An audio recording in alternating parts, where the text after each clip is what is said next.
네, 여러분 안녕하십니까? 2024년 1월 10일 수요일 노영의 뉴스 인사이다 시작하겠습니다. 어제 눈이 엄청 많이 왔는데 그래도 날이 조금 포근해서 바닥이 아주 많이 얼지는 않았습니다. 그런데 오히려 이럴 때 조금 약간의 살얼음 같은 게 생기면 더 위험할 수 있다고 하니까요. 출근하시는 분들 조심하셔야 될 것 같고요. 자, 오늘 방송 내용 간단하게 말씀드리겠습니다. 이진한 뉴스토마토 기자와 함께하는 뉴스픽 준비되어 있고요. 수요일마다 만나는 최진봉 교수, 수 읽는 남자 최진봉 교수와 함께 요즘 시사 관련 현안 짚어봅니다. 마지막으로 배프의 촉 시간에는요. 사건, 사고 소식 여러분들과 함께 하는데요. 경찰 관련 문제 그리고 이재명 민주당 대표 피습 살인 미수 관련해서 얘기할 것들이 조금 있습니다. 이 살인범은 엄청 확신범이라고 변호했던 영장실질심사를 담당했던 변호사가 그렇게 말했고요. 자기는 만약에 본인에게 이 사건이 배당이 되거나 의뢰가 되면 자기는 사임하겠다. 이런 의사까지 인터뷰에서 말하는 걸 들었습니다. 그런 심리가 정확히 무엇일까? 그리고 왜 신상은 비공개하는 것일까? 이런 얘기들 한번 해보겠습니다. 생방송 중에 궁금한 점 있으시면 언제 댓글 남겨주시고요. 여러분 구독, 좋아요가 여러분의 사랑입니다. 사랑을 적극적으로 표현하는 사람들이 정말 좋겠죠? 구독, 좋아요 부탁드리고요. 자, 노영의 뉴스 인사이다 본격적으로 시작하겠습니다.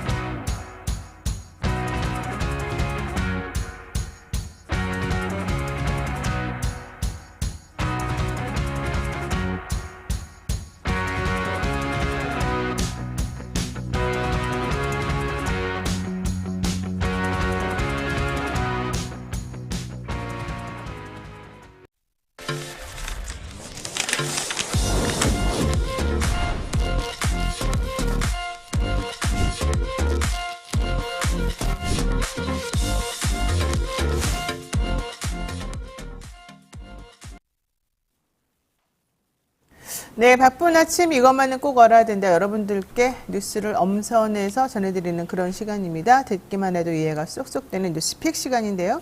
오늘 이진하 기자와 함께하겠습니다. 어서 오십시오. 네, 안녕하세요. 역시 어제도 국회 소식 되게 복잡했습니다.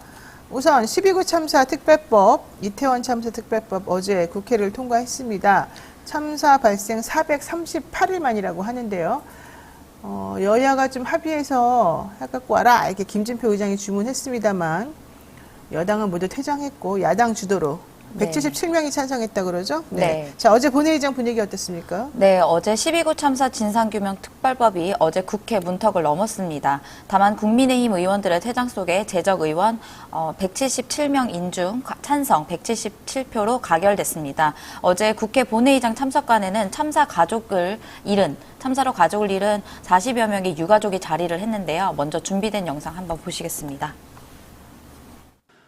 아까 김규용 위원장님께서도 말씀하셨지만 눈이 쏟아지는 오늘까지도 국회 앞에서 이태원 참사 유가족분들은 이태원 참사 특별법의 국회 통과를 호소하며 언땅 위에서 삼보일배, 오체투지 등을 멈추지 않아 오셨습니다. 아울러 책임자에 대한 법원의 재판이 진행 중입니다. 재판이 진행 중인 사안에 대해 과도한 권한을 보유한 특조위를 통해서 재차 조사를 실시하는 것은 오히려 사법적 정의 구현을 지연시킬 우려가 있습니다. 특별법으로 인해서 국론이 분열되고 사회적 혼란이 야기되며 국가의 행정력 및 국민의 혈세가 엉뚱한 곳에 낭비될 수도 있습니다. 지금 우리는 여러분들의 당리당략에 따른 참사의 정쟁화가 아니라 유가족에 대한 피해 지원 등이 집중되어야 합니다. 네. 네, 영상에서 박주민 먼저 의원이 그동안 유가족들이 12구 참사 특별법 통과를 위해 오체투지 등의 행동을 언급했고요. 반대 토론에 나선 국민의힘 이만희 의원은 당리당락에 따른 정쟁화와 유가족에 대한 피해 지원을 말했지만 그 자리에 있던 유가족들은 야유를 보내면서 오열하기도 하고 실신하는 분들도 있었습니다. 어제 남인순 의원도 얘기를 했는데 울먹울먹 하는 그런 영상이 사실은 나왔었습니다. 그러니까 야당 의원들의 그 국회에서의 발표 토론과 이 여당 의원의 태도가 좀 사실은 상당히 극명하게 좀 갈리는 그런 모양이었는데요. 문제는 여당 의원들은 다 자리를 떴습니다만 결국은 여당에서 승리한 거 아니냐 이런 생각이 들어요. 왜냐하면 어제 통과된 특별법이 원래 만들어진 안에서 많이 후퇴한 수정안으로 통과가 된 거 아니겠습니까? 네, 원래 원안보다 좀 위축됐다라는 이야기가 있는데 일단 네. 야당이 지난해 4월 발의한 이번 특별법은 지난해 6월 30일 신속 처리한 건으로 지정돼 지난해 11월 29일 국회 본회의에 부의됐습니다.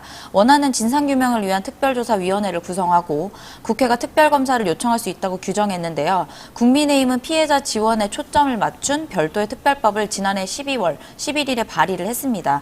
이처럼 여야의 입장이 좁혀지지 않자 김진표 의장은 지난해 12월 21일 국회 특검 임명 요청권을 삭제하고 법 시행 시기도 4월 총선 이후로 미루는 중재안을 냈습니다. 이 중재안을 놓고 어제 본회의 직전까지도 여야는 막판 협상을 벌였지만 합의에 이르지 못했습니다. 민주당은 김 의장 중재안을 바탕으로 협상안을 수용해 수정안을 본회의에 올렸는데 결국 최종 수정안은 중재안에 담긴 특검 임명 요청 조항 삭제와 4월 총선 후 법 시행 모두 포함됐습니다. 그래서 이제 그 내용 중에 일단은 전체 인원은 11명, 특조위 구성 조항은 11명은 동일하지만 국회의장이 1명, 유가족 단체가 2명 추천하는 것을 국회의장과 관련된 단체 등과 협력해 추진하는 3명으로 이제 적시한 것으로 좀 바뀌었고요. 그리고 국민의힘에서 유가족 단체가 야당 성향이라는 편향적 구성이 될 것이라는 반발에 대해서 반영한 것이 아니냐 이렇게 이야기가 나오고 있습니다. 또 덧붙여서 하나 더 말씀을 드리면요. 특조위 활동 기간은 1년이며 연장 기간은 6개월이었는데 이제 3개월 이내로 단축됐습니다. 그러니까 이게 사실은 김진표 의장이 강력하게 합의해서 와라 이런 요구를 했기 때문에 민주당에서는 김진표 의장의 수정 제안을 받아들였고요. 국민의힘에서는 그럼에도 불구하고 그냥 퇴장하면서 본인들은 여기 찬성하지 않는다는 표시를 했습니다. 우리 댓글에 보면 성홍님께서 이태원 참사 특별법도 더 텅 빈 법안이었습니다. 김진표 의장 합의 어쩌고 하면서 내용을 모두 빼버린 거 아니겠습니까? 이런 얘기 하셨고요. 밥하기 싫은 여자님들 김진표 반성해야 됩니다. 써니님 누구를 위한 혈세냐 그 입 다물라 이런 얘기 하셨고 제가 읽을 수 없는 이 아랍어 같이 생긴 이 댓글 쓰신 분 피도 눈물도 없는 잔인함 이런 표현 쓰셨는데 참 그렇습니다. 정말 얼마나 그 가족들은 통탄할 일인지. 어쨌든 민주당에서는 진상규명에 좀 더 초점을 맞췄고 국민의힘에서는 뭐 피해 회복에 좀 더 초점 맞추겠다는 이제 이런 주장들이었는데 결과적으로는 뭐 양쪽 다 제대로 된 건 아닌 것 같아요. 근데 그럼에도 불구하고 민주당에서는 나중에 어차피 윤석열 대통령이 특검은 아니죠. 이 법안에 대해서 거부권 행사할 것을 좀이라도 줄이기 위해서 우리는 이 수정안을 받아들일 수밖에 없었다 이런 입장인 거죠? 네, 어제 유가족 단체 대표분께서 어제 저녁에 MBC 라디오에서 이제 인터뷰한 내용도 들어보니까요. 유가족이 이제 거부권이라는 큰 산을 남아 있다라고 이야기를 했고 또 하나는 정부 각 부처 협력을 하지 않으면 결국에 세월호 특조위처럼 난항을 겪을 것이라는 그런 두 가지의 우려 사항을 이야기를 했습니다. 또 야당에서도 아까 말씀하신 것처럼 이제 박주민 의원이 수정안 제안에 설명을 하면서 윤석열 대통령의 거부권 행사 위험을 최소화하기 위해서 민주당은 뼈를 깎는 심정으로 이런 수정안을 제출하게 됐다. 이렇게 이야기했고요. 또 원안에서 후퇴한 수정안을 제출하게 되어 마음이 매우 무겁고 유가족분들의 의견을 100% 반영하지 못해 진심으로 죄송하다. 이렇게 이야기를 했습니다. 더불어 여당이 요구한 특조위 구성을 수용했기 때문에 국민의힘이 정쟁으로 치부하고 표결에 불참하는 것은 명분이 약하다라고 비판을 했습니다. 또 그러면서 이제 이후에 곧바로 이제 대통령실에서는 어제 공지를 통해서 입장을 밝혔는데요. 12구 참사 특별법이 여야 합의 없이 또다시 일방적으로 강행 처리된 것에 유감이라면서 법안이 정부로 이송되면 당과 관련 부처의 의견을 종합해 입장을 말씀드리겠다. 이렇게 이야기했습니다. 자, 어쨌든 그럼에도 불구하고 대통령이 특별법에 대해서 거부권을 행사할 가능성이 매우 높다고 판단이 되지만 그럼에도 불구하고 야당 의원들의 숫자가 많으니까 어쨌든 통과가 된단 말이죠. 이런 것들은 사실은 총선을 앞두고 있는 현재 시점에서 시사하는 바가 매우 크다고 생각하고요. 지금 윤석열 대통령도 사실은 국민의힘 의원들이 이런 식의 이제 그 거부권 행사하기 전에 보통은 대통령에게 힘을 실어주기 위해서 제안을 하죠. 거부권 행사하시는 게 맞습니다. 이런 식으로 형식적으로라도. 근데 그거는 결국은 이제 대통령실에서 요청하고 그런 식으로 해달라고 하기 때문에 아마 형식적으로라도 그런 모양새를 갖추는 건데 이번에는 이 김건희 특검법에 대해서 대통령이 거부권 행사한 직후라 이 법안에 대해서까지 그 거부권 행사해달라고 요청하는 것을 지금 망설이고 있다는 겁니다. 사실 이게 되게 의미가 있습니다. 대통령이 거부권을 함부로 행사하는 것에 대해서 지금 분명히 여기저기서 헌법적으로도 문제가 있다고 지적이 나오는 상황이기 때문에 국민의힘 의원들도 상당히 부담을 느끼고 있다는 거거든요.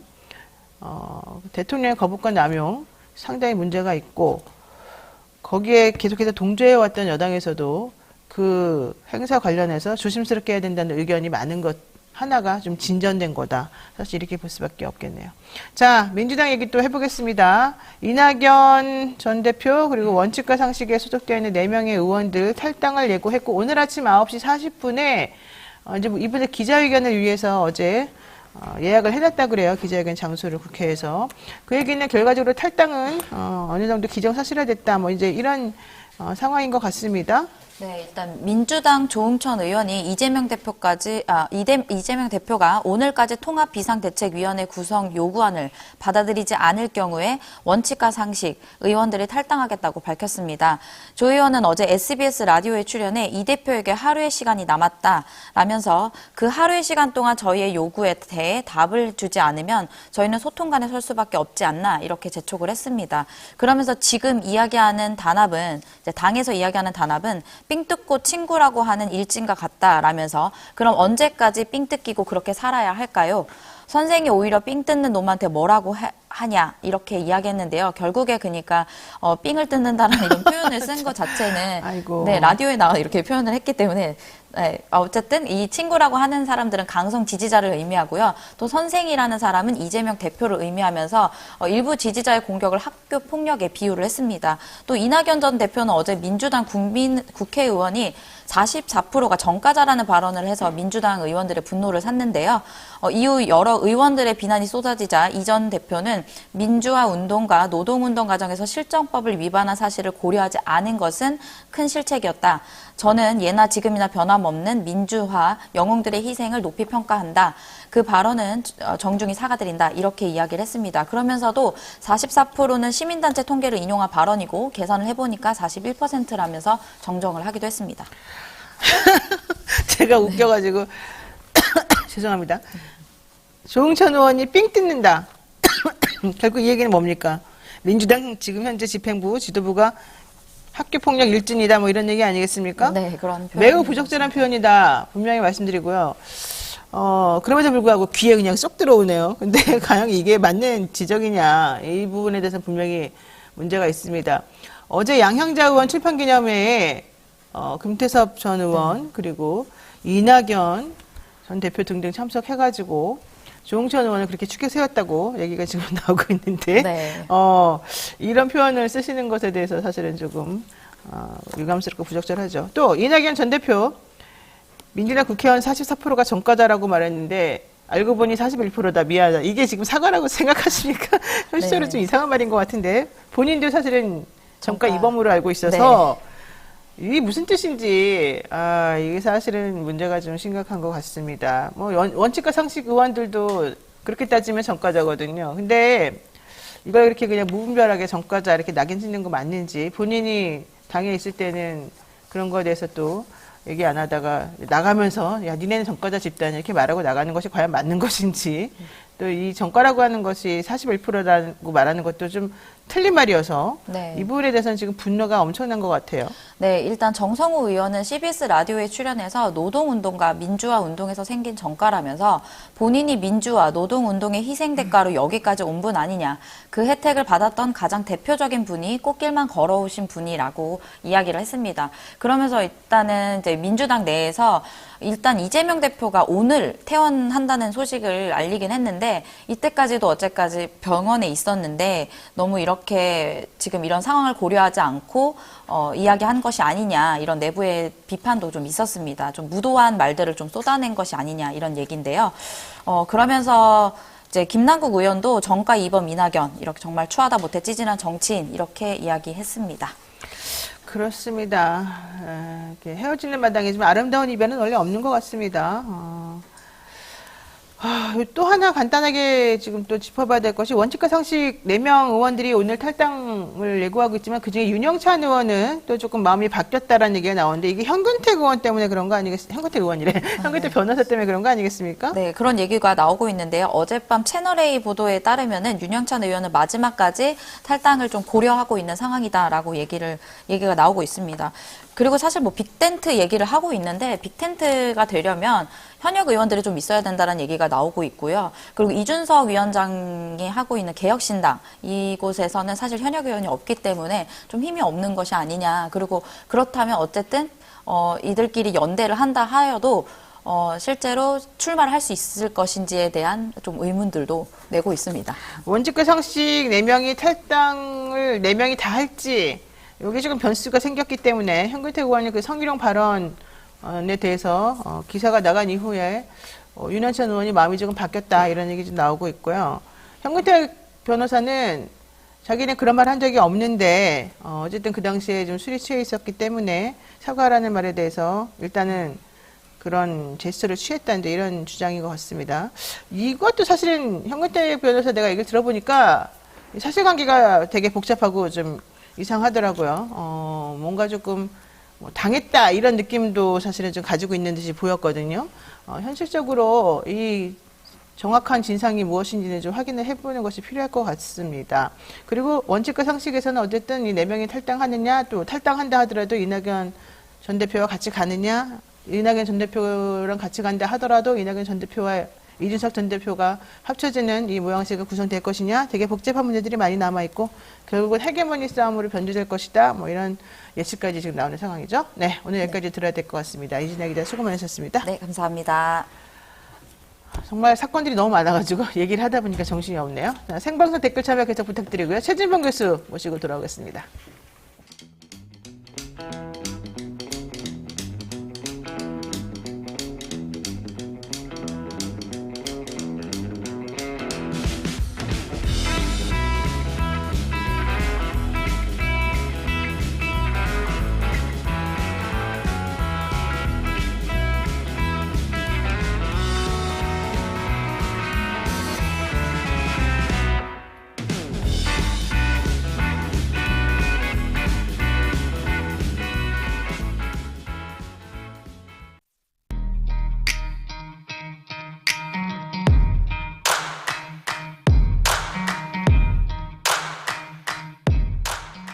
AFPK 공부하기 많이 어려우시죠? 저의 16년의 노하우가 담긴 합격 비기로 여러분을 합격의 전당으로 확실하게 이끌어 드리겠습니다.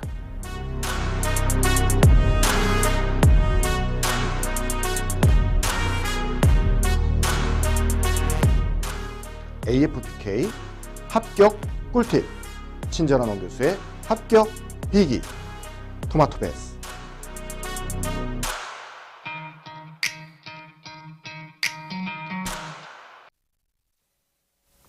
산삼의 분양 함양 지리산 자락 800고지에서 농약 한 방울 비료 한 톨 없이 오로지 자연의 힘으로만 자랐다고 합니다. 산양 산삼이죠. 사포닌 함량이나 효과는 자연 산삼하고 진배가 없다고 그러고요. 7년근 뿌리, 잎, 열매 한 뿌리를 한 병에 담아내서 압도적인 사포닌 함량을 자랑합니다. 저희 식구들도 열심히 먹고 있습니다. 컴파운드 K 강화 특허 추출 방식으로 흡수율을 높였습니다. 사랑하는 부모님, 남편과 아내, 그리고 한 해를 열심히 살아온 나 자신, 앞으로 열심히 살아갈 나 자신을 위해서 스스로에게 지리산 천년의 기운을 선물하는 것도 좋을 것 같습니다. 산삼 순백 원 플러스 온과 함께요. 2024년 새해맞이 이벤트로 산삼향 가득한 산삼떡 3종 세트도 준비되어 있습니다. 전화 문의는 1666-1080이고요. 네이버로 산삼 순백 검색하시면 여러분이 많은 혜택 받아보실 수 있습니다. 자, 최재문 교수 곧바로 만나보죠. 하루도 조용할 날 없는 정치권 속 시원하게 핵심을 풀어줄 시사계의 촌철살인 래퍼입니다. 최준봉 교수 모시겠습니다. 어서 오십시오. 안녕하십니까. 네.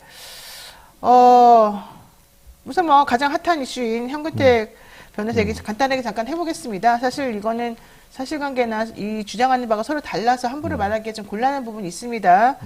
그리고 원래 최준봉 교수 이런 주제 별로 좋아하지도 않죠. 안 좋아합니다. 이런 주제 좋아하는 사람이 있겠습니까, 특별히. 네, 맞아요. 자, 그 얘기 좀 간단하게 좀 해주실까요? 그러니까 저는 그 뭐 사실관계는 서로 의견이 좀 달라서 모르겠어요, 잘. 현근택 지금 부원장은 네, 민주연구원 부원장. 네, 본인은 이제 좀 사실관계 다르다고 얘기하니까 사실관계는 확인이 필요한 상황이라고 보여지고요. 다만 이제 이게 더 상황이 좀 안 좋아진 게 어제 문자 공개 때문에 더 안 좋아졌어요, 사실은. 그 문자 공개가 없었다면 좀 더 이렇게 여러 가지 의견들이 다툼이 좀 있었을 수 있을 것 같은데 네. 이게 마치 그냥 뭐 이재명 대표께서 뭔가 좀 뭐 이런 표현 많이 좀 봐주려고 한가 이런 생각이 드는 문자였잖아요.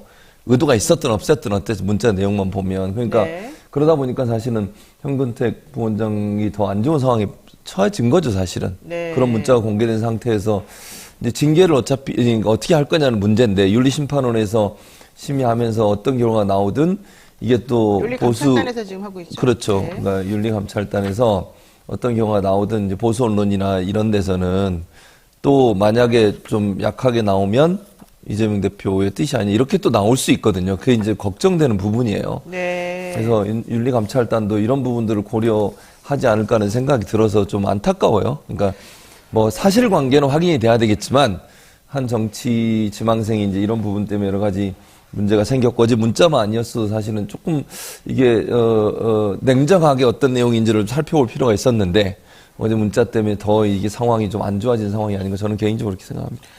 지난 12월 29일이죠. 현근택 변호사하고 같은 지역구의 출마 예정자인 A 후보, 그리고 A 후보 수행 비서, 이렇게 같이 아마 시민단체 송년회에서 만나서 2차로 인근 호프집에 가서 술을 마셨던 것으로 보입니다.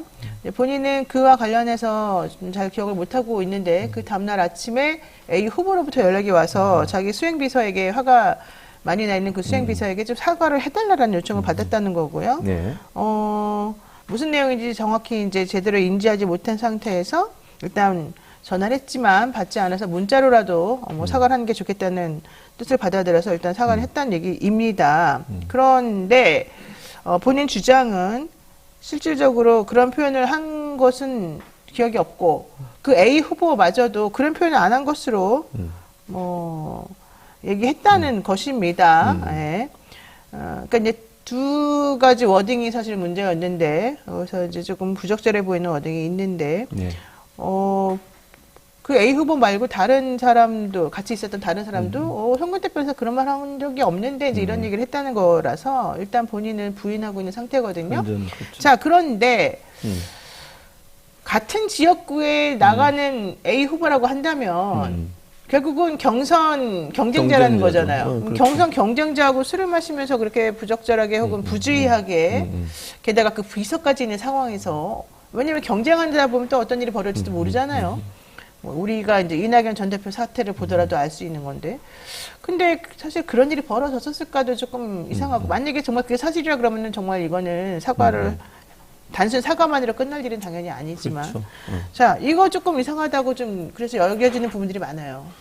그러니까 이제 지금 말씀하신 것처럼 이제 노영희 변호사 설명했던 양쪽에 계신 분들이 뭐 그런 얘기를 했다면 공개적으로 좀 얘기할 필요가 있다는 생각이 들어요. 왜냐면 네.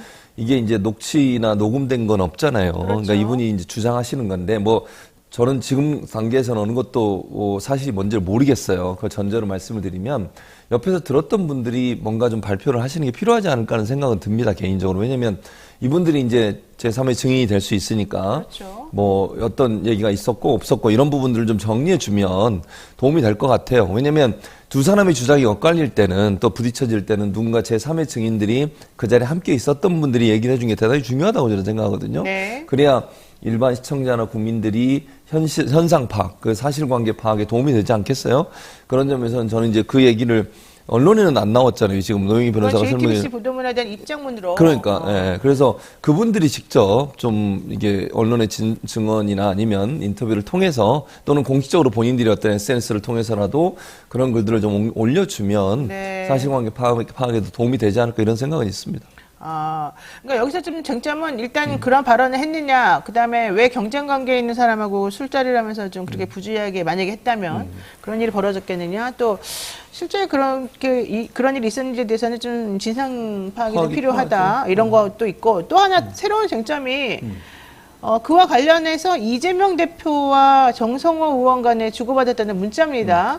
사실 정성호 의원은 국회에서 당연히 기자들이 항상 그 문자 이렇게 보고 찍잖아요. 있어요. 네, 그렇죠. 그거를 네. 알 텐데, 이게 예를 들면 낚인다? 뭐 이런 표현도 좀 저속하게 쓰긴 합니다만. 그러니까 저는 그것도 부주의한 것도 대단히 잘못됐다고 생각해요. 주의를 했어야죠. 그러니까 그렇죠. 네. 예전에 그 사진 보셨죠?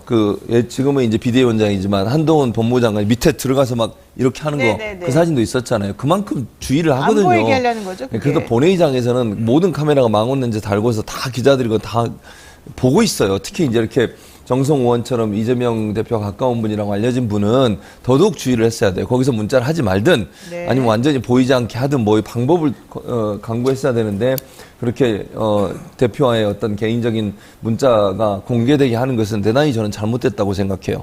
그는 어떤 내용이든 네. 그런 내용들은 언론에 공개되면 안 되는 거잖아요. 사적으로 대화를 나누는 문제인데 공개가 돼서 민주당이나 이재명 대표에게 부정적인 영향을 미칠 수 있는 내용들인데 그런 부분들이 공개되게 한 것은 정성 의원이 잘못한 거예요. 저는 주의를 더 기울였어야 된다. 그리고 가능한 한 본회의장에서 안 하는 게 좋아요. 그 문자를 꼭 반드시 그때 급하게 해야 될 문제가 아니잖아요. 근데 그런 문자를 거기서 뭐 그냥 나중에 개인적으로 사무실 가서 보든지 이랬으면 되는데 그런 부분을 한 것은 대단히 좀 문제가 있다. 그 문자 때문에 사실은 이 문제가 뭐 원래 상황과 다른 방향으로 지금 흘러가고 있는 모습을 보이고 있어서 안타까워요. 그래서 윤리감찰단이 이제는 지금 현 변호사가 주장하는 것처럼 만약에 다른 증인들이 있다고 하면 그분들까지 불러서 사실관계 파악을 해야 돼요. 양쪽 의견도 물론 들어야 되고요. 그러니까 뭐 예를 들면 지금 피해를 당했다고 호소하시는 주장하시는 분 그분의 의견도 뭐 직접 안 된다면 전화로든 어떤 방법으로든 내용을 파악하고 또 현 변호사가 주장하는 것처럼 만약에 또 다른 증인들이 있다고 하면 그분들도 불러서 물어보면 되지 않겠어요? 그러면 네. 사실관계 파악에 좀 더 도움이 될 거고 그런 진술들이나 증언들을 잘 이렇게 녹취를 하든 아니면 어떻게 좀 확인을 해서 국민들이 좀 궁금해하는 부분 또 만약에 저는 아까 노영희 변호사 말씀드렸듯이 그런 말이 있었다면 정말 잘못된 행동이에요. 이거는 그게 사실이라고 하면 네. 현 변호사가 이런 말을 했다면 그건 현 변호사가 비판받아 마땅하다고 저는 생각해요. 네, 맞습니다. 어떻게 그런 말을 합니까 앞에서. 네. 그러나 이제 만약에 그게 정말로 서로 간에 약간의 차이가 있는 말이었다면 이 부분에 대해서는 사실관계 파악이 먼저 우선이 아닐까 이런 생각이 듭니다. 배동원님께서 우리나라 말은 그 뜻이 아와 어가 분명히 다릅니다. 악마 프레임에 넘어가지 맙시다 이런 얘기도 했고 조영영님 술 핑계 대지 말고 사과부터 하는 게 맞습니다. 이런 얘기도 하셨는데 일단 여러 가지 측면에서 확인이 분명히 필요한 것 같고요. 근데 이제 여기서 또 언론에서도 비판하는 본질을 벗어난 것 중에 하나가 이재명 대표는 아프다 그러면서 병원에 누워가지고 문자하느냐 하나하고 또 하나는 이걸 왜 공식적으로 이렇게 당 차원에서 의견을 구하지 않고 개인적으로 물어봐가지고 그렇게 하느냐. 정성호 의원하고 안 친하다더니 그것도 거짓말 아니냐. 막 이런 쪽으로 또 얘기가 흘러가더라고요. 아니 문자를 하는 걸 가지고 문제를 삼으면 안 돼요. 아니 뭐 아픈 사람 문자하면 안 돼요? 네. 그건 좀 말이 안 된다고 생각하고요. 문자 하는데 무슨 지금 이제 회복 중에 있으니까 문자하는 데는 문제가 없는 거잖아요. 그걸 하는 것 자체를 문제 삼으면 저는 안 된다고 보고. 네. 지금 두 번째 문제는 그런 비판을 할 수는 있다고 봐요. 이게 물론 윤리감찰단에서 감찰 결과가 나온 뒤에 하는 게 맞다고 보지만 그럼에도 불구하고 다양한 의견들을 대표 입장에서 듣는 것은 좀 필요하다고 보거든요. 대표가 예를 들면 윤리감찰단에 압박을 가해가지고 어떤 방향으로 가도록 했다면 그건 큰 문제가 될 수 있겠죠. 그러나 이제 여러 가지 여론도 듣고 또 다른 동료 의원들에 대한 의견도 듣는 것은 저는 필요하다고 봐요. 그래서 이제 대표가 나중에 윤리감찰단에서 어떤 결과가 나왔을 때 그 결과에 대해서 어떤 이제 최종적인 판단을 할 거냐에 여러 가지 여론들과 의견들을 듣는 것은 저는 필요하다고 보기 때문에 그 자체가 꼭 문제라고 보진 않습니다. 그래서 뭐 정성 의원뿐만 아니라 모르겠어요. 문자를 정성 의원한테만 보냈을지 저는 또 원내대표나 다른 사람한테도 의견을 들었을 가능성은 저는 있다고 보거든요. 물론 네. 그건 제가 추측하는 거고요. 그렇기 때문에 의견 듣는 것 자체가 문제라고 보진 않아요. 그게 윤리감찰단에 그럼 감찰을 지시했다는 말은 대표 입장에서 문제가 심각하다고 인식한 거잖아요. 네. 그리고 사실관계 파악이 필요하다고 판단한 거니까 그 자체로 보면 되는 것이지 의견을 여러 번 듣고 최종적인 판단을 어떻게 했냐가 제일 중요하다고 생각해요. 의견을 듣는 게 문제가 아니고 최종적으로 이건 윤리감찰이 필요하다고 생각해서 윤리감찰단에 감찰을 지시했다는 거 이게 최종적인 판단이잖아요.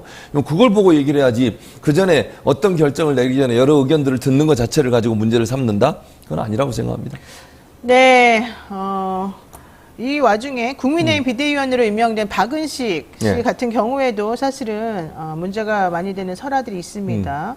과거 SNS상에서 병역 강화를 주장하고 페미니즘 사상을 비판하면서 전쟁 지면 집단 기억이 매일같이 벌어진다 이러면서 여기서 말하는 집단 기억은 전시강간 뭐 이런 것들을 말하죠. 그러면서 이제 사건의 본질에 대해서 제대로 파악하지 못하고 이상한 발언, 망언을 한 것이 문제가 됐었었는데 민경우 비대위원이 앞에서 먼저 또 설화가 있었기 때문에 오히려 이분은 어부지리로 그 문제가 좀 덮여서 넘어가는 부분이었단 말이죠. 그런데 이 박은식 같은 경우에도 2021년도에 또 SNS에다 이승만 전 대통령을 옹호하는 발언을 하는 와중에 김구 선생에 대해서도 또 폭탄 던지는 사람이 뭐 제대로 뭘 알겠냐 뭐 이런 식의 또 발언을 해서 문제가 되지 않았습니까? 예. 아니 이 사람은요. 내가 네. 진짜 웬만하면 좀 험한 말 안 하려고 그랬는데 폭탄 던진 게 누구 때문에 뭘 위해서 던졌어요 대체? 그러니까요. 본인이 지금 이렇게 자유민주주의 이렇게 자유롭게 민주주의 사회에 살 수 있는 기반을 누가 만들어줬냐고.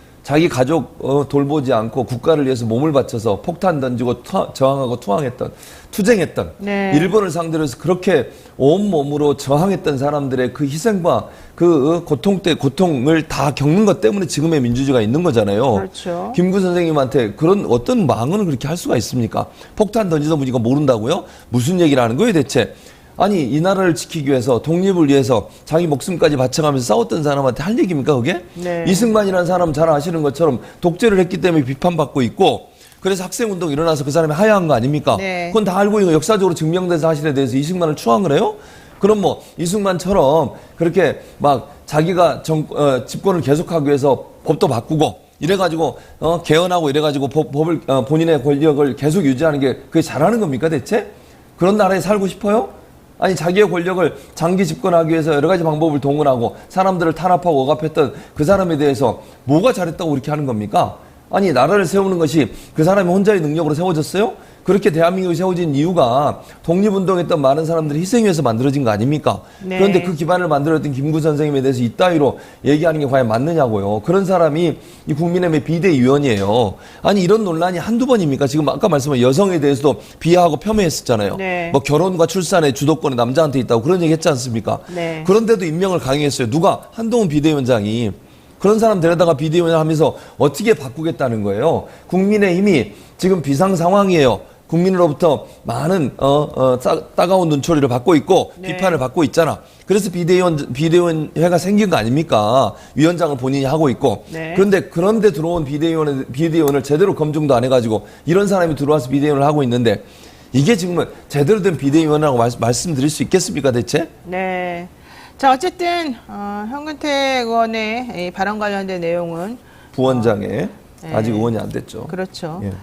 그 진상 규명이 정확하게 필요하고요. 예, 좀 확실하게 좀 짚고 넘어갈 부분이 있습니다. 결국 그 술자리에 같이 있던 사람들은 다 민주당 사람들 아니겠습니까? 네, 그런 부분들도 좀 짚어야 될 부분이 있습니다. 자, 지난주에 있었던 더불어민주당 이재명 대표 살인 미스범을 놓고 언론에서 계속해서 이 보도하는 모양새가 조금 이상하다 이런 생각을 합니다. 살인 미스범을 피스범, 습격범이라고 부르면서 사건을 축소하는 그런 모양새이기도 하고요.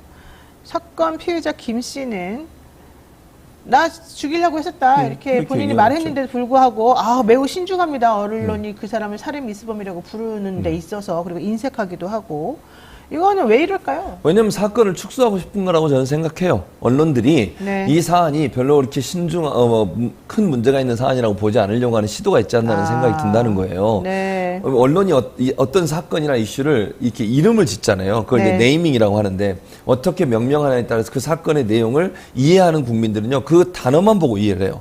습격, 예를 들면 피습 이렇게 얘기하잖아요. 정치 그렇죠. 테러인데. 아니, 그러니까 명확하게 죽일 의도를 가지고서 이재명 대표를 공격한 거 아닙니까? 이런 천인공노할 일이 어디 있습니까? 이게 사람입니까 대체? 네. 아니, 이거는요 이재명 대표가 아니라 하더라도 마찬가지예요. 다른 어떤 인간이 다른 사람에 대해서 죽일 목적을 가지고 그렇게 무도하게 범행을 저질렀어요. 이런 정치 테러범이잖아요. 네. 이건 살인 미수범이고 살인을 목적으로 했다고 하니까 그렇다고 하면 그런 단어를 써야 이 사람의 범행 동기나 행동이 명확하게 이해가 되는 거예요. 습격범. 이러고 보면 일반인들이 잘 모르는 분들 같은 경우에는 자세한 상황에 대해서 이런 분들 같은 경우는 그냥 뭐 우연히 했나? 이런 생각이 들지도 않겠어요? 네. 이렇게 하면 안 돼요. 그러니까 살인을 목적으로 범행을 저지른 사람이 미수에 그쳐서 그 사람이 지금 조사를 받고 있고 처벌이 될 가능성이 있다라고 얘기하는 게 맞지. 네. 그걸 습격범, 피습범 이렇게 적는 것은 사건의 본질을 파악하는데 본질을 흐리게 만드는 그런 역할을 한다고밖에 볼 수 없는 거죠.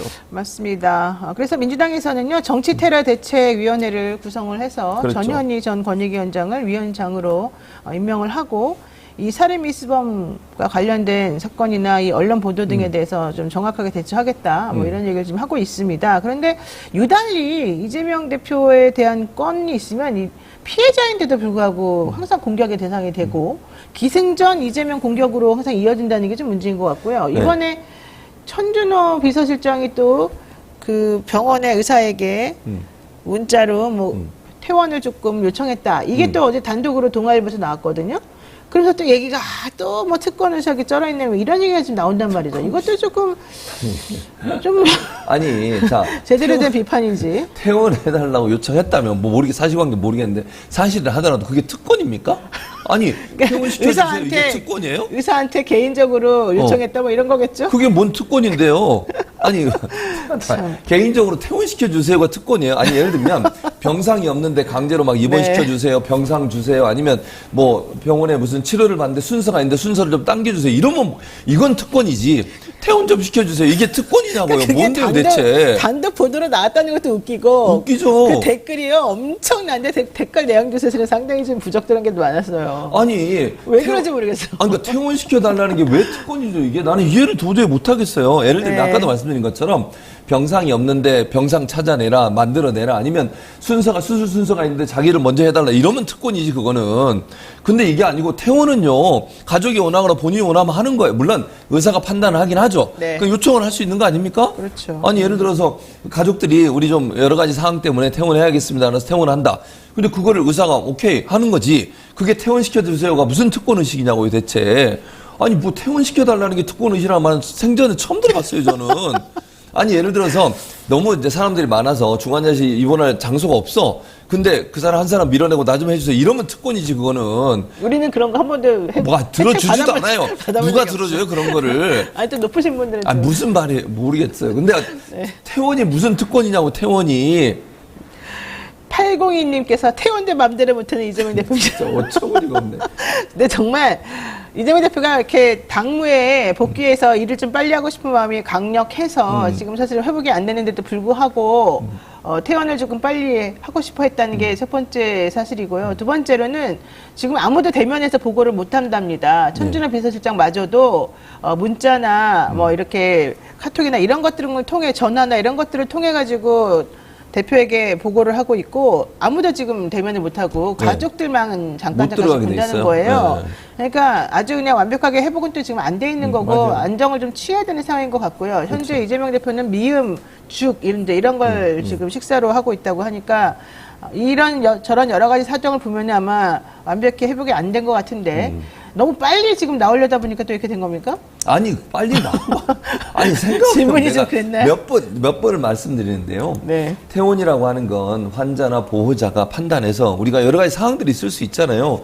그러니까 뭐 일반인들도 병원에 입원하면 퇴원 시점에 대해서 병원에 문의도 하고 좀 퇴원을 빨리 했으면 좋겠다는 의견도 제시하는 거예요. 물론 최종 판단은 의사가 하는 거죠. 이분이 퇴원해도 될 만큼의 건강 상태가 됐느냐 안 되느냐 의사가 판단하는 거지만 네. 의견을 제시하고 의견을 개진하는 것마저도 막혀 있는 건 아니에요. 퇴원에 대해서는. 그렇죠. 그건 네. 자유롭게 하는 거잖아요. 네. 그러니까 보호자나 환자와 그리고 의료진 간의 협의를 통해서 퇴원 날짜가 결정이 되는 것이고 거기에 대해서 퇴원을 할 수 있도록 해달라고 요청하는 것 자체를 특권 의식이라고 얘기하는 것 자체가 저는 잘못됐다는 얘기를 하는 거예요. 네. 그게 왜 특권 의식이 되느냐는 거예요, 제 말은. 그러니까 그걸 또 단독으로 보도하고 또 그게 문제인 것처럼 막 또 이렇게 물타기. 이슈화 시키고 이것들이 참 이게 언론의 메커니즘인가 이런 생각도 드는데요. 네. 꽃순이님께서 명언을 남기셨습니다. 뭐라고요? 숨 쉬는 것도 특권이라 하겠습니다. 자, 네, 다음 얘기하겠습니다. 서울해방 흥행으로 회자가 되는 전직 대통령 전두환 씨에 대한 호칭을 두고 KBS가 박민 사장 취임 이후에 전 대통령이라고 해라. 왜 전두환 씨라고 하느냐 이랬어요. 근데 전두환 씨는 현실적으로 모든 게 다 박탈되고 박탈됐죠. 전직 내란 대통령. 음모의 수괴로 알려진 사람 아닙니까? 그렇죠. 전직 대통령의 예우가 박탈됐어요. 네. 그리고 씨라고 부르는 건 존칭이에요. 누구누구 네. 씨. 뭐 잘못됐어요? 아니 그리고 이거를 기자들이나 아니면 보도하는 사람들한테 이렇게 해라. 네. 라고 얘기하는 게 문제라는 거예요. 이걸 어떻게 내부망에 올려가지고 전두환 전 대통령이라고 하라고 호칭을 강요했다. 이건 큰 문제죠. 아니 예를 들어서 전두환 전 대통령 얘기한 사람 그렇게 얘기하고 싶은 사람 하겠지. 그러나 언론에서 공식적으로 예를 들면 전직 대통령의 예우가 박탈당한 사람에 대해서 C라고 붙이는 것은 전혀 문제가 되는 게 아니에요. 이게 왜 문제가 되는지 제가 잘 모르겠고요. 이게 오랫동안 몇 년 동안 계속 그렇게 해왔어요. KBS 같은 경우에. 네. 갑자기 왜 박민 사장으로 바뀌고 이 주간이라는 사람이 들어오고 나니까 이런 일이 발생하는 거죠? 대체 뭐냐고요, 대체. 아니, 그전에 아무런 문제 없이 쓰던 호칭에 대해서 갑자기 바꾸라고 하는 것 자체가 이상하지 않습니까? 네. 의도가 있다고 보이지 않습니까? 네. 그리고 비교를 한 것도 더 웃겨. 꼭 비교를 하면 북한 사람을 비교를 하는데 김일성 주석, 김정일 국방위원장, 네. 김정일 국무위원장. 이 사람들은 현재 또 김일성 같은 경우 그 당시에 주석으로 불렸고요. 현재 이 사람들은 그 직책으로 일을 하고 있는 사람들이잖아요. 그렇죠. 만약 전두환 씨가 대통령으로 있었다면 전두환 대통령이라고 했겠지. 근데 그 사람들을 그렇게 붙이는 것과 전두환 전 대통령이 대통령 예우를 박탈당해서 전두환 씨로 부르는 것과 네. 어떻게 비교 대상이 되냐고요.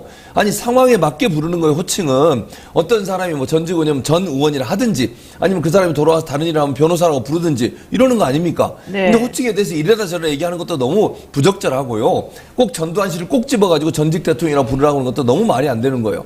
이거는 보도의 자유나 아니면 기자들의 취재의 자유에 억압이 될 수 있는 내용이에요. 방송법 위반이에요. 방송법 4조 내가 몇 번을 얘기했잖아요. 여기서 방송국의 간부라 하더라도 사장이라 하더라도 취재 기자에게 이렇게 해라 저렇게 해라 취재가 아니라 보도 과정에 압력을 가하는 행위는 법적으로 위법입니다.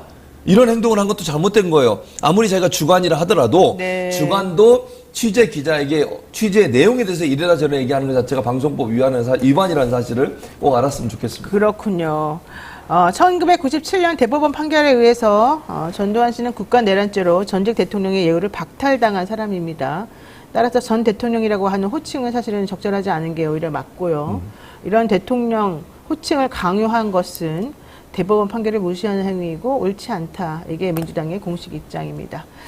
자, 그런데 KBS 박민 사장 8일 권익위원회에서 이분이 문화일보 편집국장을 지낸 후에 휴직 중이었던 네. 2021년 4월부터 3개월 동안에 일본계 다국적 아웃소싱 기업의 고문을 맡았었다고 합니다. 그러면서 1,500만 원을 고문료를 받았는데 좀 받았어요. 많이 받았어요. 네. 네. 500만 원씩. 네, 매달. 500만 원씩. 자, 이게 금품 수수, 뭐 이런 거다. 뭐 이제 이런 식으로 좀 사실은 지적이 되었었고 그렇죠. 권익위에서 이걸 조사를 했었지 않습니까? 그렇죠. 근데 이게 무혐의 종결 처리가 됐어요. 그러니까요. 그렇지 않다고 어떻게 그때- 된 겁니까? 그러니까 저는 이게 이해가 안 되는 게, 자 네. 보세요. 이 사람은 휴직 중이었어요. 휴직이라 하면 본인이 갖고 있는 직업을 그만둔 게 아니에요. 여러 가지 이유 때문에 어쨌든 3개월간 휴직을 한 거잖아요. 그렇죠. 그럼 그 직책은 계속 유지되는 거예요. 그 사람에 대해서. 아. 그런 거 아니에요? 휴직을 하면? 그렇죠. 뭐 퇴직한 게 아니니까. 그렇죠. 퇴직한 게 아니니까. 예. 근데 언론인은, 기자는 김영란법 대상이에요. 그렇죠. 네, 기자는 김영란법 대상이니까 변호사는 아니지만 네. 좋겠습니다. 청탁금지법 위반. 네. 그거 좋겠다고 변호사는 아니니까. 교수도 여기에 대상이에요 또. 교수는 왜 그러는 거야? 그래서 대체 이해가 안 화를 저한테 되네. 내시는 왜 그러는 거예요? 왜 변호사를 안 하고 교수만 집어넣는 거예요? 변호사 하세요. 이진아 기자가 다 이게 언론인도 다 포함돼. 그러면 언론인이 휴직 중에 500만 원씩을 받았어요. 저는 이게 이해가 안 되는 게 첫 번째는 뭐냐면요. 휴직 중에 다른 직업을 갖는 것도 뭐 고문이니까 직업이라고 볼 수는 없을 수 있지만 이것도 돈을 받는 업무잖아요. 고문이라도. 고문이면 뭐 고문을 하든지. 근데 무슨 고문을 해주죠? 몰라요. 뭔지 나도. 좀 이상해요. 다국적 기업, 아웃소싱 기업에서 기자가 네. 무슨 종류의 고문을 할까요? 그러니까 그리고 기자가 이런 돈을 받는 것도 대단히 부적절해요. 현직 그럼요. 기자로 있으면서 고문호 역할을 한다? 네. 그거는 사실은 그 회사나 아니면 그와 관련된 여러 가지 기사를 쓰거나 아니면 보도 과정에서 영향력을 행사하거나 본인이 거기에 대해서 우호적인 기사를 썼을 가능성을 전혀 배제할 수 없는 거잖아요. 네. 모르겠어요. 그런 썼는지 안 썼는지는. 그러나 그걸 청탁금지법이나 김영란법이 만들어진 취지 자체가 언론인들이 누구로부터 어떤 뭐 부탁을 받거나 아니면 청탁을 받아서 어떤 기사를 써주거나 아니면 어떤 역할을 했을 경우에 그것이 문제가 될 수 있는 위험성이 있기 때문에 이 사람들을 기자들을 청탁금지법의 대상으로 놓은 거 아니겠어요? 네. 그런데 휴직하는 과정에 3개월 동안 500만 원씩이나 받으면서 매달 1,500만 원의 돈을 받았어요. 이게 왜 문제가 안 되냐는 거예요. 네. 근데 국민권익위에서는 이게 문제가 안 된다고 판단을 내렸어요. 이게 만약에 전현희 위원장이 있었으면 이런 판단이 나왔을까요? 저는 아니라고 봐요. 난리 났었겠죠. 네. 하여튼간 뭔가 좀 공정하지 않은 일이 벌어지고 있는 듯한 느낌적 느낌을 우리가 또 배제할 수가 없는 상황입니다. 자, 윤석열 대통령의 출근 시간 확인하면서 방송했었던 그러면서 대통령 예. 너무 빈번하게 지각하신다. 이렇게 말했던 유튜브 채널 기자가 있습니다. 서울의 소리 기자인데 유튜브를 운영하고 있죠. 네. 네, 맞아요. 이분이 꽤 오랫동안 네. 윤석열 대통령의 출근 시간을 보도를 방송을 했는데 했는데. 이게 이제 대통령은 국가 원수인데 이렇게 그냥 출근 시간을 생중계 이렇게 하는 것이 옳지 않다. 어처구니가 없네. 이러면서 방심위가 안보 위협을 이유로 삭제 요청을 했습니다. 아니, 자, 무슨 안 보냐고요. 자, 보세요. 대통령이 출근하면 막 사이드카하고 삐뽀 하면서 가요. 그러니까 다 봤어요? 공개된- 난 몇 번 봤어요. 네, 지나가는 저도 거. 봤어요. 네. 그러면 그걸 몰라? 이게 무슨 비밀이야? 네. 아니, 자, 이게요. 비밀이 되려면 어떤 게 비밀이 돼야 되냐면 출근 시간 전에 몇 시에 출근한다는 걸 공개하는 게 비밀이에요. 그러니까 예를 들면 대통령의 동선이 네. 시작하기 전에 미리 유출되는 거. 이건 문제가 있지. 그러면 테러를 나가는 나가는 거 아닌가요? 근데 아니 그게 아니고 이 사람은 네. 그 관저 근처에서 기다리고 있는 거야 이렇게 언제 출근하는지 보려고 그 출발하면 그걸 찍어 네. 그게 끝이에요. 그게 뭐가- 따라가면 찍는 것도 아니고 그러네요. 그러니까 출근 시간 퇴근 시간만 기록을 하는 거야 그냥. 네, 네, 근데 네. 이게 왜 비밀이냐고요. 이미 일어난 일이에요. 누구든 볼 수 있는 일이에요. 일반 국민도 워낙 요란하게 출근을 하니까 다 봐요 사람들이. 아니 근데 뭘 이게 비밀이냐고요. 네. 그리고 이게 처음에 몇 번 하니까요. 나중에 어떻게 앉아요? 경호실에서 우산으로 가리고 그냥 못 찍게 다 가렸어요. 그래요? 나중에 찍지도 못했어. 왜냐면 이거 이 사람이 찍고 있는 거 아니까 네, 그 앞에 네. 가서 못 찍게 막고 막 이랬어요. 그리고 30몇 회인가를 했더라고. 네. 근데 이게 아까도 말씀드렸지만 이게 만약의 경우에 대통령의 동선이 미리 공개가 되면 그건 위험한 거지만 네. 대통령이 움직이는 상황을 찍는 것 자체는 문제라고 보기 어려워요. 이미 일이 일어났잖아요. 이미 공개된 그렇죠. 이 사람의 목적은 뭐야? 출근 시간이 몇 시라면 기록하는 거예요, 지금. 그렇죠. 그것만 하려고 있는 거죠. 지각하냐 지각하지 않느냐. 그렇죠. 그러니까 이렇게 하는 것이 결국 대통령이 지각하는 것이 자꾸 드러나는 것에 대한 불편함의 표현 아니겠어요? 두 번째, 이 사람이 찍어놓은 영상을 접속 차단을 했어요. 네. 외국에서는 다 볼 수 있어. 우리나라만 그래요? 안 돼. 우리나라만 못하는 거예요? 아, 그럼요. 외국은 볼 수 있다니까요. 이게 무슨 접속 차단의 의미가 있어요? 사실 URL 바꿔가지고 올리면 다 볼 수 있어요. 다 볼 수 있다니까요. 근데 방심위에서 그 위원이 그런 말 했다고 또 부적절한 말에 또 이런 뭐가 얘기 나오고. 부적절한데? 그러니까 제가 말씀드리잖아요. 이게 만약에 비밀이 되려면 출발하기 전에 몇 시에 출발한다는 걸 공개하면 문제가 되지만 네. 출발이고 그러니까 이미 행동이 일어났고 이동하고 있는 중이에요. 근데 그 사람이 몇 시에 나갔다는 게 기록되는 게 왜 문제가 되는 거지 대체? 맞습니다. 그리고 또 사실은 그 사람의 방송을 보니까 대통령이 지각을 꽤 자주 매우 늦게 출근하시고 그게 싫은 거예요. 그게 공개되는 게 싫은 거야. 도어 스태핑을 왜 그만뒀겠냐고. 그리고 이 모든 문제의 출발점 어디에 있는 줄 아세요? 청와대 이전에 있어요. 청와대에 있었으면 이런 일이 벌어지냐고. 청와대는 바로 가니까 몰라 누가 몇 시에 가는지도. 그렇죠. 괜히 나와가지고 그렇게 말하면 안 돈 되죠. 들이고 청와대에 있어도 지각하면 안 되죠. 아, 물론 안 되지만 이게 지금 뭐 하는 행동이냐고. 이게 여론센터 왔다 갔다 하고 아니 알겠습니다. 주변에 사는 사람 시끄러워 죽겠대요. 왔다 갔다 할 때마다. 보헤미아님께서 최 교수님 혈압 괜찮으십니까? 아, 숨 쉬며 아니죠. 말씀하십시오. 이렇게 알겠습니다. 조언해 주셨고 마지막으로 하나만 더 얘기할게요. 이 방심위 류희림 위원장. 위원장, 김만배 신앙님 허위 인터뷰 보도와 그 인용 보도들에 대해서 방심위에 민원 넣도록 했다는 민원 청구 의혹이 있었잖아요. 예. 요거 관련해가지고 전체 회의가 8일부터 9일까지 이틀 동안 열렸는데 예. 이 회의를 비공개를 하냐 마냐 가지고서 또 서로 간에 얘기가 오가다가 예. 류 위원장이 퇴장을 했습니다. 그러면서 나중에 방심위원들이 조사가 진행되고 있는 사안임에도 불구하고 폭력 행위 및 욕설을 했다. 이것은 인격모독 테러 행위다. 정치적 중립과 독립을 훼손하고 있는 것이다. 이렇게 주장했습니다. 지금 사실 본인이 정치적 중립과 독립을 훼손하는 행위를 했다는 것이 문제가 돼서 회의하던 와중이었는데 그렇죠. 이런 발언이 좀 적절한가요? 아니 적절하지 않죠. 유일인 방심위원장을 사퇴하라고 얘기한 거예요. 야당 이 추천위원들이. 그렇죠. 예. 그러면 욕설을 했는지 아닌지 모르겠어요. 이거는 사실관계는 그 지금 지적이 되고 있는 이분 이 정말 욕설을 했는지 아니면 사퇴하라고 얘기하는지 그건 모르겠어요. 사퇴하라고 얘기하는 거 할 수 있는 소리를 거죠. 질러서 높여서 고성으로 말했을 수는 있겠죠. 그렇죠. 근데 욕설이 있었는지 없었는지는 이거는 몰라요. 지금 네, 현재는 네. 파악이 안 되니까. 근데 지금 문제는 뭐냐면요. 유일인 방심위원장이 이걸 본질을 자꾸 그래요. 이게 이재명 대표의 네. 그 정치 테러 피습도 같은 맥락이에요. 왜냐면 본질은 뭐냐면 이게 이재명 대표를 싫어하고 뭐 제가 추측건 이건 제 추측입니다. 네. 국민의힘을 지지하고 그다음에 태극기 집회에 나갔다고 하는 분이 이재명 대표를 살해할 목적으로 와서 공격을 했던 거고, 근데 이거를 자꾸 특혜 논란으로 몰고 가면서 물타기를 한 게 언론이에요. 네. 근데 방심위도 마찬가지예요. 지금 본질은 뭡니까?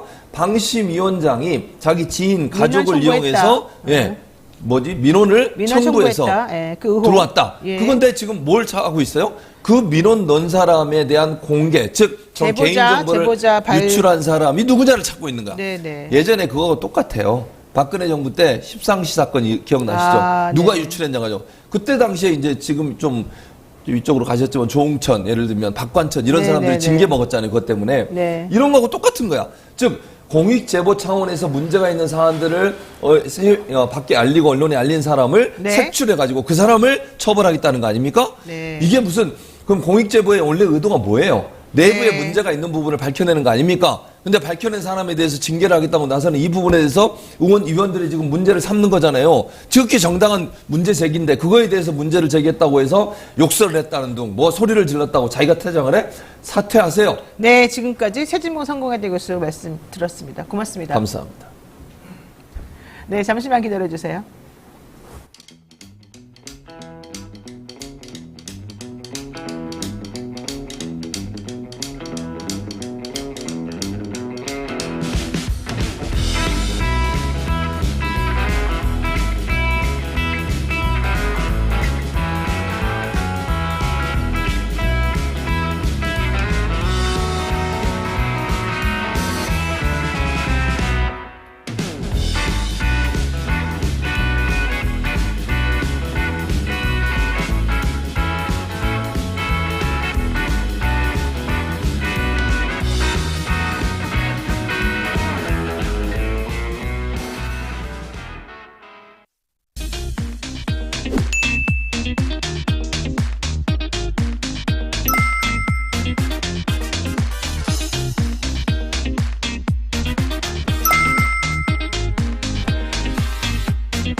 근데 1,000만 원을 초과하면 정말 너무 잘했어. 예를 들어 1,500을 누려야 돼.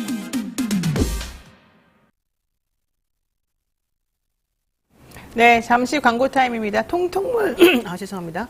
여러분, 통통물 잘 아시죠? 리누스토마토, 항상 후원해주고 있는 통통물인데요. 주얼리 상품 20% 할인 판매하고 있습니다. 특별한 날 기념 선물로 가족과 지인에게 주얼리 선물해보시면 어떨까? 적극, 강추 드리겠습니다. 통통물에서는 뭐 여러 가지 상품을 판매하고 있습니다만, 품질도 좋고, 가격도 아주 좋습니다. 가성비가 매우 좋죠? 자, 여러분들 한번 시간 낼 때 들러보시면 좋겠습니다. 자, 414님께서 노영희 누님, 최진범 교수님 5만 원 더 드려야 됩니다. 목 쉬시겠어요? 네, 정말 최진범 교수님 여유가 성을 다해서 평론해 주셔서 감사드리고요. 제가 오늘 칼같이 잘라드려서 죄송합니다. 왜냐하면 배프의 시간이 너무 줄어들어서 어쩔 수가 없었습니다. 한 주 동안 떠들썩했던 사건, 사고들을 짚어보는 그런 시간입니다. 오늘도 척하면 초기호는 우리 배상훈 프로파일러 모셨습니다. 어서 오십시오. 안녕하세요. 네, 아유, 너무 오랫동안 기다리셔서 아닙니다. 죄송합니다. 자, 이재명 민주당 대표를 살해할 목적으로 흉기를 휘둘렀던 남성 신상 정보가 결국 공개되지 않았습니다. 저는 사실은 공개될 것으로 예상하고 있었는데 공개가 되지 않았습니다. 왜요? 제가 유도를 했으니까요. 아, 그래요? 어떡해요? 금요일 날 YTN에서 제가 그 방송을 했습니다. 아, 네. 무슨 방송을 했냐면은 범행의 완결을 시켜줄 수 있다. 신상 공개가 공개되는 것은 그러니까 이제 말하자면 김모 씨가 그 행위를 했고 그 행위의 목적 자체가 자신의 일종의 법정 투쟁을 통해서 자신의 어떤 것을 주장하려고 했다고 하면은 네. 비공개하는 것도 하나의 방법일 수 있다라고 얘기를 했죠. 왜 제가 그 말씀을 드렸냐면 네. 거의 모든 지방경찰청에는 YTN을 생으로 틀어놓습니다. 이제 제가 그 상황을 잘 알고 있기 때문에 네. 그래서 이제 제가 왜 그랬냐면 그 전 아침에 그런 얘기를 들었어요. 신상공개위원들이 주저주저한다. 왜냐하면 이걸 공개도 못하겠고 공개 안 하는 것도 못하게 주저주저한다는 걸 들어갔고 그러면은 판단을 해라 니네들이. 그러니까 이제 보통 내부위원 3명, 외부위원 3명 이렇게 됩니다. 조금 더 있는 경우도 있지만은. 네. 근데 이제 법상으로는 신상 공개를 안 한다라고 하는 것을 이유를 설명할 필요가 없습니다. 그 조항이 없습니다. 네. 아시다시피. 네. 그래서 이제 그런데 왜 반대하셨죠? 저는 이제 그 논리도 있을 수 있다는 거죠. 왜냐하면 신상 공개를 김모 씨에 대한 신상 공개를 하지 않는 것도 하나의 방법일 수 있다. 그러니까 무슨 방법이죠? 그러니까 이제 말하자면 그 사람의 범행의 목적 자체가 네. 그러니까 막 자기가 뭐 되던 소리 떠벌릴 수 있잖아요. 자기가 영웅인 것처럼 행세할 수 있고. 그렇죠. 이재명 대표에 대해서 떠벌릴 네. 수도 있고 뭐 엉뚱한 소리를 해버리면서 네.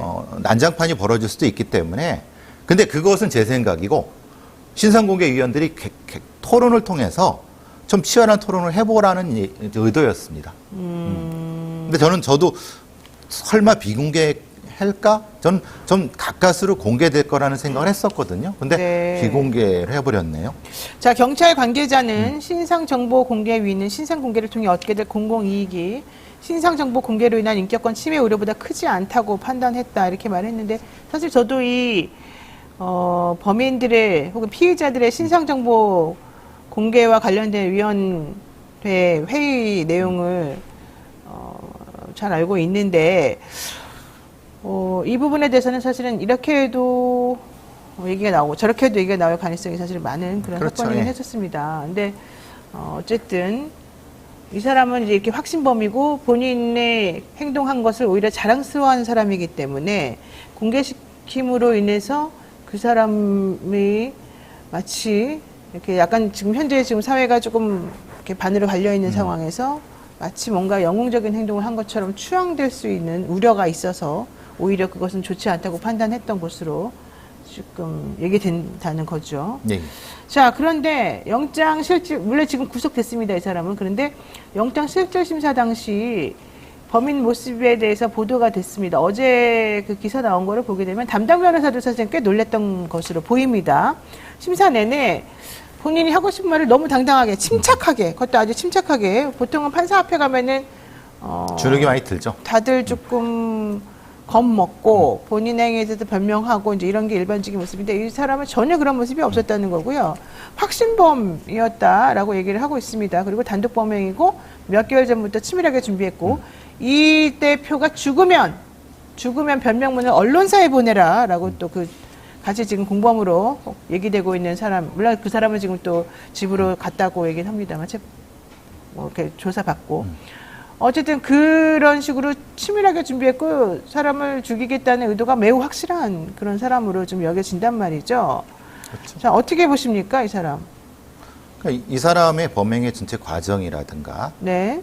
자세라든가 준비 정도를 봤을 때 당연히 저는 영장전담 판사 앞에 가서 얘기를 했을 거라고 생각하고 그 본인의 그 주장을 네. 뭐 그걸 소신이다 확신이다 하고 표현하는 것 자체도 사실은 가치가 들어가고 있기 때문에 저는 그런 표현을 쓰지 않겠습니다. 어쨌든 본인의 주장을 뭐 일관성 있게 주장했다라고 생각을 하고 그러니까 당연히 판사도 더 들을 필요가 없는 거죠. 그러니까 되게 짧게 네. 30분인가요? 20분 정도 듣고 바로 결정을 한 거라고 생각합니다. 그러니까 뭐 살해 의도를 뭐 부인한다거나 아니면 살해의 증거 자체를 부인한 것도 아니고 당연히 죽이려고 했다. 어떤 이유 때문에. 그러니까 당연히 구속하는 건 맞죠. 예. 아니, 구속하는 건 맞는데 변호인이 이렇게 말할 정도로 매우 당당한 태도를 보이고 확신범은 더 이상 뭐 얘기할 것도 없다. 이제 이렇게 지금 사실은 답이 나온 거거든요. 그렇죠. 예.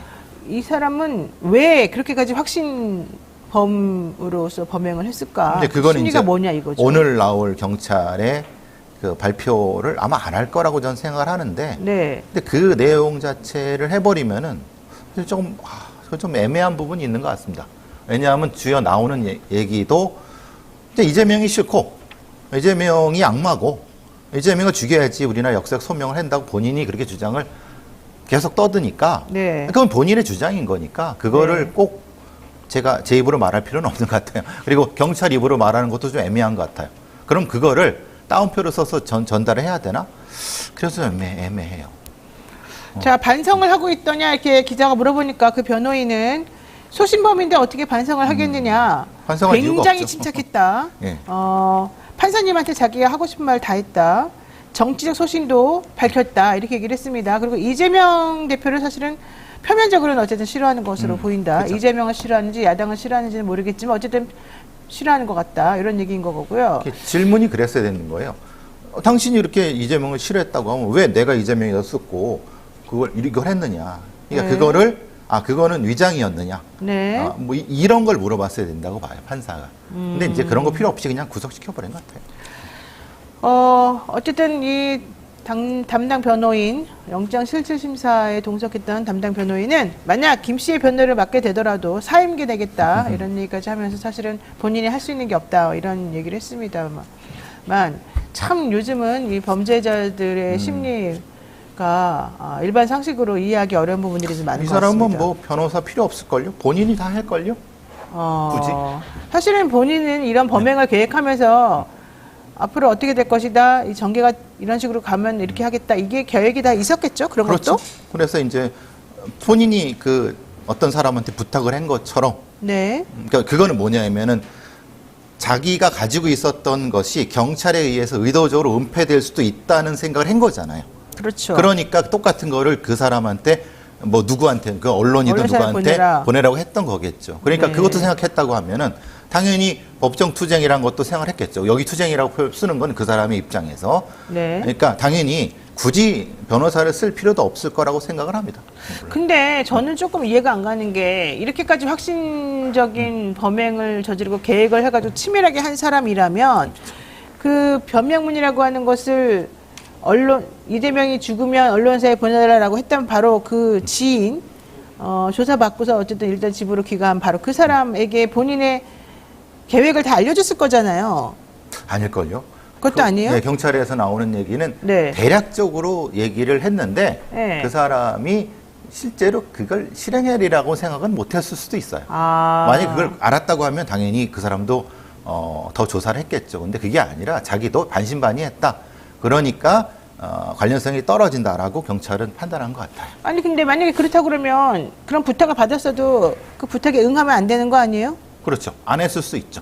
근데 보내지도 않았잖아요. 그러니까 그래서 이제 관련성이 떨어진다고 생각했던 것 같아요. 경찰이. 그래요? 예. 만약에 보냈다고 하면 당연히 기수범이죠. 그러니까요. 하여튼간 좀 근데 이상하긴 이상합니다. 이상하죠. 네. 예. 그 공범이라고 봐도 돼요? 글쎄요, 그걸 공범. 그래서 경찰은 방조범으로 방조범, 예. 수사를 한 거죠. 근데 이건 방조 혐의도 인정이 안 됩니까? 네, 인정된 거죠. 방조도 한 반 정도로 한 거죠. 반신반의한 거죠. 일단은 실제로 실행해야 할까? 근데 이 정도면 사실 방조범이라고도 볼 수 있는 거 아닌가? 볼 수 있죠, 볼 수. 그러니까 제가 그래서 반신반의라고 하는 거죠. 이게 참 심리를 분석한다는 게 어려운 얘기긴 한데 특히 이제 이런 정치적인 극단주의자 혹은 아까 뭐 제가 지난주에 말씀드렸던 네. 그런 유형 같은 경우는 논리적으로 유형이 있는 경우도 있고 논리적으로 부실한 경우가 섞여 있기 때문에 심적 판단은 좀 쉽지 않습니다. 그러니까 지금 자막 나오는 것처럼 성공하면은 언론에, 뭐 실패할 때는 가족에게 그렇죠. 이런 얘기했다면 사실은 그 말을 들었을 때 이 사람이 이 정도로 비장하게 나에게 이런 거를 부탁할 정도면 이건 어쨌든 범행의 살인은요, 살인 예비 음모죄가 있단 말이에요. 그렇죠. 그래서 살인 예비 음모한 사람에 대해서는 실제 실행에 옮기지 않았다 하더라도 범죄가 성립이 되는 거라 그 사람은 어쨌든 그 지금 정황을 봤을 때는 이 사람이 그런 범행을 할 것이라고 알고는 있었단 말이에요. 뭐 믿었던 안 믿었던 그거는 두 번째 문제고. 그렇죠. 그게 현실화될 거냐의 거를 판단하는 것 같아요, 경찰은. 실제로. 그러니까 현실화 될 거라고 판단하고 안 하고는 두 번째 문제라니까요. 살인 예비 음모죄에 대해서 이렇게 방조를 했다는 것은 그 사람이 물론 법률적인 용어를 몰랐을 수도 있고 법적인 관점이 뭔지 몰랐을 가능성은 있지만 남이 누군가를 죽이겠다라고 하는 계획을 자기에게 알리고 그와 관련된 문서까지 줬다면 그거는 당연히 경찰에 신고해서 했었어야지 시민으로서의 마땅한 의무예요. 만약에 본인이 정말로 그런 같이 공범으로 혹은 방조할 마음이 없었다고 한다면. 근데 저는 그 부분에 대해서는 조금 수사가 미진하지 않느냐. 경찰이 그렇게 쉽게 돌려보낸다는 것도 좀 상식적으로 납득이 안 간다. 이런 말을 제가 지금 하고 있는 겁니다. 하여튼간 좀 확인을 좀 더 해봐야 되겠습니다만은 상당히 이상한 부분이 있습니다. 자, 경찰 관련 이슈 하나 짚어보겠습니다. 최근 형사 기동대가 부활하면서 시도경찰청이 차량을 증발했어요. 각 일선 경찰서에 요구를 해가지고 그렇게 형편이 어렵습니까? 형사들이 쓰는 관용차들이 있습니다. 네. 뭐 일선서에는 형사팀들이 여럿 있기 때문에 거기에 따라서 이제 관용차가 있고 보통 이제 자기 차로 할 때는 연료비를 지원해 주는 형태인데 지금 갑작스럽게 대통령의 얘기로 형사기동대를 급작스럽게 재편성하는 과정에서 차가 없는 거예요. 네. 승합차가. 그래서 그거를 대규모로 일선서에 있는 그 차량을 관용차를 증발해 버린 거죠, 지방청으로. 와, 그럼 좀 이상한데요? 그래서 이제 일선서에서는 보통 이제 자차로 하거나 네. 아니면은 그냥 그러니까 형사들이 자기 차를 이용해서 하죠, 사실은. 그렇죠. 자차는데 그렇게 하기 쉽지 않은 거는 자차로 하면은 그걸 이제 영수 처리를 다 해야 돼요. 그렇죠. 뭐 휘발유라던가 이런 근데 거 쓰면. 굉장히 복잡합니다. 형사들한테 그것까지 시키기 위해서 보통 그래서 서무차를 쓰는데 네. 서무도 사실 귀찮아 갖고 안 하거든요. 그래서 이제 서울청 같은 경우는 실제로 이제 40대를 확보했는데 일선서 징발이 25대 같은 네. 경우, 대전청 같은 경우 12대 중에 7대, 울산청 12대 중에 7대. 이게 거의 뭐 반 이상을 징발을 해버리니까 그런데 이제 문제는 대안을 줘야죠. 네. 형사팀한테. 그 얘기는 그게 뭐냐면 돌려준다는 얘기밖에 안 하고 나중에 잘하면 돌려줄게라고 하고 이제 예산은 어차피 바로 확보 못하니까 라고 얘기를 했다고 합니다. 아랫돌 빼서 윗돌 얘기라는 그런 얘기가 나오는 것이 그럼 일선서의 형사들, 그러니까 민생 치안 관련된 사람들은 어떻게 하라는 얘기냐라고 일선에서 지금 굉장히 불만이 많다고 얘기합니다. 아니, 그러니까 형사기동대에서 운영할 차량을 왜 지금 안 그래도 부족하게 있는 차들 때문에 고생하고 있는 일선 경찰서에서 뺏어다가 이건 뺏어다가 하는 거거든요. 증발이라고 하시죠. 증발이라는 말이 결국 뺏어서 한다는 얘기입니다. 그렇죠. 이게 형기대 창설한 취지하고도 안 맞죠. 범죄 예방인데. 이렇게 되면 일선경찰서에서 일을 어떻게 하라는 것인지 정말 이해가 안 됩니다. 그래서 이건 좀 너무 보여주기식 아니냐. 네. 보여주기식만 하고 실제의 민생으로 수사하는 건 형사들이잖아요. 네. 그 사람들은 실제로 그러면 어쩌라는 거냐. 자기 차로 해야 되는 거냐. 근데 문제는 자기 차로 한다는 게 그게 만만치 않습니다. 아니, 근데 정말 저는 이 경찰 관련된 이 정책이나 지금 행안부에서 하는 이런 것들이 다 이해가 안 가는 게 그렇죠. 지난번에 우리가 이 배프의 촉에서 다뤘습니다마는 일선 경찰들한테 야근하지 말아라, 특근하지 말아라. 왜요? 물어보니까 돈이 없어서 너네들한테 돈을 줄 수가 없다 이랬다는 거잖아요. 그렇지. 이번에 차도 뺏어가고 일도 못하게 하고 6시 땡 하면 퇴근해라. 왜? 돈이 없으니까. 그럼 도대체 국민들의 민생 치안 같은 건 어떻게 하라고 지금 계속 이런 식으로 일을 하는 거죠? 결국 형사팀의 사건이 이제 밀리는 거죠. 왜냐하면 그 일을 출장 한 번 갈 걸, 2번 갈 걸 한 번밖에 안 가고. 그러니까 지금 이게 돈이 없어서 그렇다는 게 결국 핵심이잖아요. 그렇죠. 근데 솔직히 말해가지고 이번에 오늘 또 나온 기사 중에 하나가 그거잖아요. 세종에 대통령 집무실을 3천억 들여가지고 고쳤다. 그러니까. 거기를 얼마나 가시려고 3천억 들여서 그 돈으로 사실은 오히려 일선 경찰서에 차 렌트라도 해주는 게 더 나은 거 아닙니까? 그러니까 차라리 렌트 비용을 차라리 특활비에서 대주면 그러니까 그러니까 그게 현실적으로 이렇게 좀 대안을 줘야지 이것처럼 알아서 하라 그러면 알아서 한다는 건 되게 갑갑한 얘기입니다. 왜냐하면 알아서 한다는 건 실제로 시민들이 이 고소한 사항을 이게 밀리는 겁니다. 네. 두 달 할 거 석 달로 넘어가는 거죠. 아니, 이런 얘기들을 실제로는 네. 언론에서 좀 많이 다뤄야 되는데 네. 이게 실제로 언론사 하나밖에 안 다뤘어요. 이게 얼마나 심각한 문제인데. 아니 그러니까요. 그것도 참 뭐라고 할 말이 없는데 저는 정말 민생 치안이 어떻게 돌아가겠다는 건지 정말 걱정이 너무 많이 돼요. 아까 말한 것처럼 대안도 없고 그냥 해라. 그게 끝이면은 우리 국민들, 우리 시민들은 도대체 어떻게 살려는 거예요? 특히 이제 행안부 경찰국이 만들어지면서 네. 특히 이제 더 심해진 것 같아요. 거기서 결정되는 형태로 다 결정하고 나머지는 허수아비가 되는 느낌. 네. 그리고 근데 그 사람들은 탁상구는 대안이 없잖아요. 그러니까요. 나중에 문제가 되면은 다시 또 뭐 이렇게 하는 형태가 되니까. 쓴소리님께서 국방부 청사 뺏긴 국방부는 아무 말도 못하고 행안부 직속으로 된 경찰청도 힘이 없고 이렇게 말씀하셨고요. 김대호님도 돈을 엄한 데 써서 그렇지 않습니까? 세금 도둑들인 것 같습니다. 저도 이런 전적으로 얘기 동의합니다. 네, 정말 솔직히 이상합니다. 자, 마지막으로 이슈 요거 하나 더 보겠습니다. 지금 다방, 경기 고양시하고 양주시 다방업주 2명을 잇따라 살해한 혐의로 이 모 씨가 구속이 됐습니다. 이 사람 오늘 신상공개 여부 결정될 건데요. 공개되겠습니까? 이 경우는 되죠. 확실히 뭐 증거도 명확하고 잔인하고 이건 바로 결정이 될 거라고 생각을 하고요. 저는 그렇게 따지면은 그 이재명 대표 그렇죠. 살인미수 보면 당연히 공개했어야 된다고 생각하는데. 그래서 기준을 좀 경찰청에서 마련을 해야 되는데 들쑥날쑥하다는 거예요.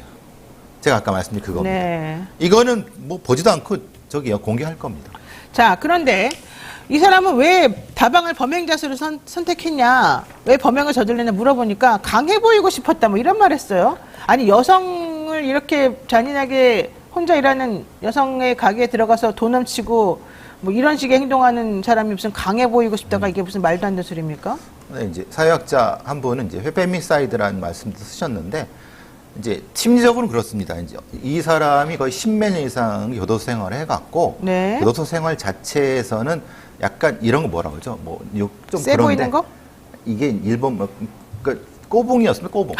그래갖고 이게 이제 억눌려 네. 있었던 거예요. 네. 그래갖고 나온 상태에서는 실제로 이제 이 약한 사람들한테 힘을 쓰고 싶었던 심리가 있었던 것 같아요. 그게 반복되다 보니까 이 사람이 이제 이런 변두리 같은 데에서 네. 힘없는 여성들을 대상으로 그런 범죄적 행동들을 많이 했나 봐요. 그러다가 이제 이게 터진 것 같아요. 저는 근데 이 사람을 수사하는 경찰의 행보도 상당히 이상합니다. 이것도 역시 하도 경찰 지금 돈도 없고 인력도 너무 힘들게 하고 이래서 늦어지는 건지는 모르겠습니다만. 아니, 그래도 이 경찰에는 잘못했습니다. 그래요? 왜냐하면 30일 날 첫 번째 사건이 발생했는데 네. 2일 날 수배를 하려고 했어요. 근데 수배를 어떤 이유 때문에 못했어요. 그러니까 공개 수배를 제대로 빨리 안 예. 하고. 예. 그러니까 본인들이 그걸 전단을 만들기 위해서 했다 그러는데 말도 안 되는 소리죠. 왜냐하면 수배를 누가 전단을 통해 합니까? TV 화면에만 띄워도 되는데. 그렇죠. 왜냐하면 5일날 네. 발생했던 양주의 그 사건은요. 네. TV 화면에만 띄웠어도 분명히 이 사건을 막을 수 있었습니다. 근데 왜 그게 안 됐느냐에 대해서 답을 내놔야 되는데 네. 그냥 묵묵부답이니까 이게 돌아가신 분의 언니분, 유가족분이 네, 네. 너무 분통해 갖고 막 그 경찰서 앞서 했는데 저도 이게 마음이 아프더라고. 이게 네. 이따위로 하면 안 되는데. 그래서 자, 지난해 12월 30날 경기 고양시에서 1차 살인을 했고요. 경찰이 신원을 특정한 뒤 공개 수배를 할 것인지 논의를 했지만 바로 공개하지 않고 잠정적으로 연기를 했습니다. 그 이틀 뒤인, 그러니까 3일날 잠정 연기를 했고요. 그 이틀 뒤인 5일날 경기 양주에서 2차 살인이 발생한 거죠. 만약에 3일날 연기하지 않고 그대로 공개했었으면은 2차 살인을 막았을 수 있을 것이다. 이게 지금 중론입니다. 왜 그랬을까요? 왜 그랬을까요? 예. 저는 이제 공을 뺏기기 싫었을 겁니다. 아. 왜냐하면 파주에서 잡으려는데 못 잡았어요. 추적하고 있습니다. 왜냐하면 다른 데로 갔단 말이에요. 그럼 하면 그 경찰서 애들이 잡을 거예요. 그렇군요. 그냥 이거는 그냥 사실은 이해가 안 되는, 이것도 역시 특진, 뭐 승진, 뭐 이런 그렇습니다. 것과 연관되는 왜냐하면 거죠. 윤희근 경찰청장이 특진을 3배 이상 늘렸습니다. 그러니까 이게 자체적으로 경쟁을 시켜버리니까 그렇죠. 이 난장판이 벌어지는 겁니다. 이게 또 그 문제와 연결이 됩니다. 네. 정말 경찰 총체적으로 난국입니다. 일도 못하고 점점 능력은 떨어져 가고 조직에서 뒷받침해주는 것도 없고 끌어주고 밀어줄 것도 없고 오로지 정치적인 것만 좀 바라보면서 윗선은 이상한 방향으로 힘쓰고 있다. 이런 비판들이 계속 나오고 있습니다. 자, 오늘 말씀 여기까지 듣겠습니다. 지금까지 배상훈 프로파일러와 함께했습니다. 고맙습니다. 감사합니다. 네. 믿을 수 있다 더 착한 보험 말씀드리겠습니다. 건강보험, 차량보험을 더 저렴하게 만나보실 수 있는 전문보험 클리닉 업체입니다. 가족이나 친척, 지인에게 묻지마 보험 가입하신 분들 보험료가 적당한지 필요한 보장이 제대로 들어가 있는 건지 점검 받아보시기 바랍니다. 제가 이제 이 광고 말씀드리고 난 이후에 정말로 클리닉 업체 전화해가지고 상담 받았어요. 정말 좋았어요. 이런 얘기 하시는 분들 많이 제가 들었습니다. 여러분들도 한번 실제 그 말이 맞는지 내가 제대로 하고 있는지 한번 확인해 보시는 것도 필요하겠습니다. 돈이 안 들어요. 한번 예약하셔가지고 무료로 한번 상담 받아보시면 좋겠습니다. 상담 예약은요. 대표전화 1644-1236이고요. 010-7613-3303으로 연락하시면 24시간 문자 예약도 가능하다고 합니다. 영신이 분들 많은 관심 부탁드리고요. 보험은 미리미리 점검하는 게 필요합니다. 자, 여러분들 저희가 오늘 준비한 방송 여기까지고요. 내일은 김필성 조상업원에서 함께 하는데요. 여기서 잠깐 노반장이 진행하는 뉴스인사 프라임 여러분들에게 좀 강권 드리고 싶습니다. 이건 이제 회비를 내서 구독하시는 분들에게만 우선 공개되는 그런 방송인데 여기에 가입하시면 많은 혜택들이 있습니다. 저도 가입을 해서 제 돈 내고 가입해가지고 보고 있는데 정말 많은 혜택이 있어요. 여러분들이 한번 직접 경험해 보시면 좋겠습니다. 잠시 기다리시면 뉴스인사 프라임으로 돌아오겠습니다.